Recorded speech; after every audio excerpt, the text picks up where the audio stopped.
오늘 말씀 사도행전 2장 37절에서 47절입니다. 사람들은 이 말을 듣고 마음이 찔려서 형제들이여 우리가 어떻게 하면 좋겠습니까 하고 베드로와 다른 사도들에게 말하였다. 베드로가 대답하였다.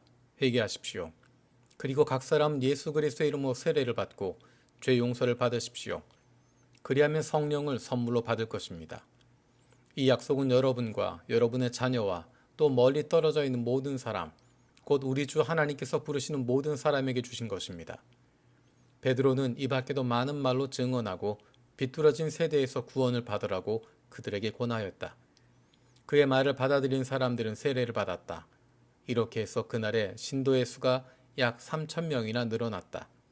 그들은 사도들의 가르침에 몰두하며 서로 사귀는 일과 빵을 떼는 일과 기도에 힘썼다. 모든 사람에게 두려운 마음이 생겼다. 사도들을 통하여 놀라운 일과 표징이 많이 일어났던 것이다. 믿는 사람은 모두 함께 지내며 모든 것을 공동으로 소유하였다. 그들은 재산과 소유물을 팔아서 모든 사람에게 필요한 대로 나누어 주었다.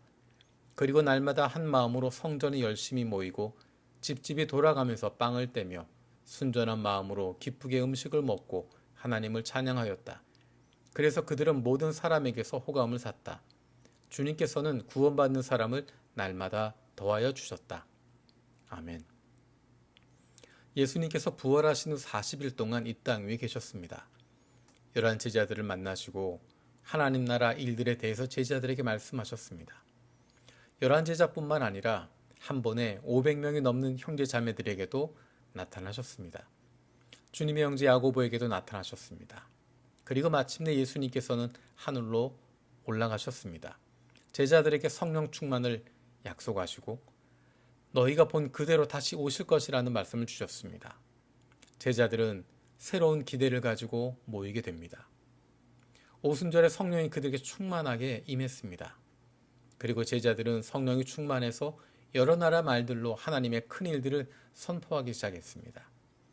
그것은 세계 각곳에서 온 사람들이 자기들 지역 언어로 하나님의 큰 일들을 듣게 되면서 소동이 벌어지게 됩니다. 그것은 예루살렘이었는데 제자들은 갈릴리 사람들인데 저 멀리 동쪽 끝에서 온 사람들이 북쪽에서 혹은 서쪽에서 온 사람들이 자기들의 현지 언어로 하나님의 일들을 듣게 된 것입니다. 어떤 이들은 당황하며 놀랬고 또 어떤 이들은 전혀 이해하지 못하고 술 취했다고 조롱하기도 했습니다. 그 상황에서 베드로와 제자들이 사람들 앞에 서서 그 상황을 설명하고 하나님의 큰 일에 대해서 설교했습니다. 베드로의 설교는 이렇게 끝났습니다. 그러므로 이스라엘 온 집안은 확실히 알아두십시오. 하나님께서는 여러분이 십자가에 못 박은 이 예수를 주님과 그리스도가 되게 하셨습니다. 오늘의 본문 말씀은 그 선포에 대한 사람들의 반응으로 시작됩니다. 이날은 오순절이었으니까 예수님께서 십자가 달리셨던 사건은 채 2달이 되지 않은 때였습니다. 8주 전에 예수님께서 예루살렘에 입성하셨던 것입니다. 8주 전에 온 예루살렘이 소동했던 사건, 예수님이 나귀 새끼를 타고 입성하셨던 것입니다. 온 성이 호산나 호산나 외치는 환호성으로 가득 찼습니다. 그래서 유대 지도자들이 더 이상 예수를 어찌할 수 없게 되었다라고 포기할 정도였습니다. 그런데 놀랍게도 그 주 금요일에 수많은 사람들이 예수를 십자가에 못 박으라고 외쳤고 예수님이 십자가에 못 박혀 죽었습니다. 예루살렘에서 이 사건에 대해서 모르는 사람은 없었다라고 이야기합니다.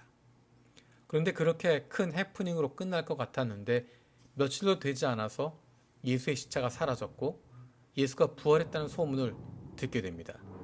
제자들이 훔쳐갔다는 소문도 있었고 제자들이 예수를 만났다는 소문도 있고 그렇게 혼란 가운데 한 달여를 보내고 있었던 것입니다. 그런데 유대인들을 두려워해서 숨어 있다던 갈릴리 사람들이 자신들이 예수의 제자라고 하면서 사람들 앞에서 설교하고 있는 것입니다. 그리고 이렇게 이야기합니다. 여러분이 십자가에 못 박은 이 예수를 하나님께서는 주님과 그리스도가 되게 하셨습니다. 이 이야기는 예수님께서 돌아가시기 전에 선포하셨던 그 내용들이었습니다. 예수님께서 십자가에 달리셨지만 죽은 자 가운데 머물러 있지 않고 하나님께서 그를 살리신 것입니다. 그리고 하늘로 올리우셔서 하나님 보좌 오른편에 앉아 계십니다. 이 모든 일들이 예수님께서 하신 말씀들이고 그대로 이루어진 것입니다. 이 얼마나 무서운 죄악입니까? 하나님의 뜻을 대적하고 하나님의 아들을 십자가에 못 박아 죽여버렸다. 게다가 무법자들의 손을 빌어서 비겁하게 하나님의 아들을 죽여버렸다. 그런데 그분을 하나님께서 다시 살리셨다. 이 상황에서 어떤 반응을 보이고 있습니까?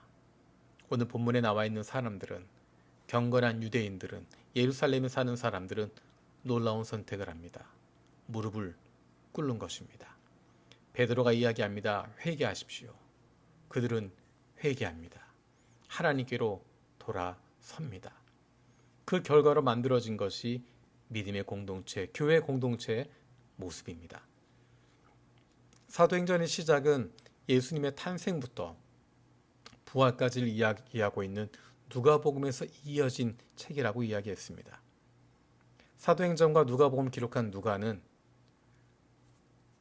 사도 바울의 선교 여행에 함께 동참했던 사람이었고 의사였고 치밀하게 예수 사건에 대해서 조사하고 알아보고 잘 정리해서 누가복음을 기록했고 이어서 사도행전도 기록했습니다. 누가는 교회 공동체가 어떤 공동체인지를 구체적으로 사도행전에서 설명하고 있습니다. 왜 그런 삶을 살아가고 있는지, 그들의 중심에는 무엇이 있는지를 보여주고 있는 것이 사도행전입니다. 오늘 읽었던 교회 공동체 그 모습이 어떻게 예수 믿는 사람들이 그런 삶을 살아갈 수 있는지를 보여주고 있는 것입니다. 그 공동체의 중심에는 기쁨이 있었습니다. 하나님이 주시는 기쁨이 그 안에 넘치는 것이었습니다. 자원함이 있었습니다. 천국잔치의 기쁨이 있었습니다. 새로운 깨달음의 기쁨이 있었습니다. 삶의 새로운 지평이 열리는 기쁨이 있었습니다. 그래서 하나님을 찬양하고 기뻐하고 잔치를 벌리게 되는 것입니다. 예수님이 말씀하신 돌아온 아들의 이야기, 잃어버린 동전의 이야기, 잃어버린 양, 잃어버린 아들의 비유, 이 모든 것이 찾은 기쁨의 잔치를 이야기합니다. 이 평화의 시기는 짧았지만 내부의 혼란과 외부의 핍박이나 박해가 있음에도 불구하고 성령께서 주시는 평안이, 기쁨이 교회 공동체 안에 넘치게 됩니다. 우리 공동체가 사도행전에 나와 있는 교회 공동체 모습을 담기를 원합니다. 성령 충만으로 말미암아 기쁨과 즐거움이 넘치는 공동체, 억지가 아니라 자원함이 넘치는 공동체가 되기를 원합니다. 살아계신 하나님 감사드립니다. 성령 충만으로 말미암아 교회 공동체가 만들어지는 모습을 살펴봤습니다. 그 안에 기쁨이 넘치고 즐거움이 넘쳤던 것 기억합니다.